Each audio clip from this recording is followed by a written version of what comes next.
रोचक कहानियों की श्रृंखला में आपका स्वागत है।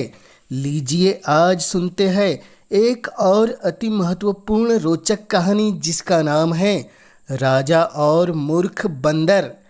किसी राजा के राजमहल में एक बंदर सेवक के रूप में रहता था।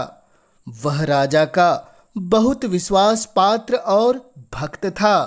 अंतःपुर में भी वह बेरोक टोक आ जा सकता था।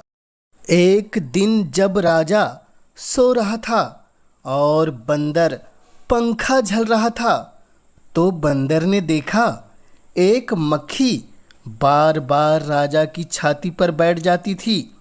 पंखे से बार बार हटाने पर भी वह मानती नहीं थी, उड़कर फिर वहीं बैठ जाती थी।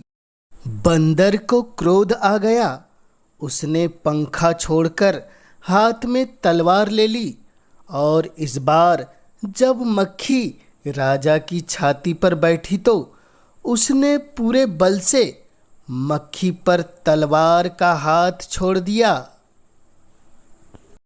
मक्खी तो उड़ गई, किंतु राजा की छाती तलवार की चोट से दो टुकड़े हो गई और राजा की मृत्यु हो गई।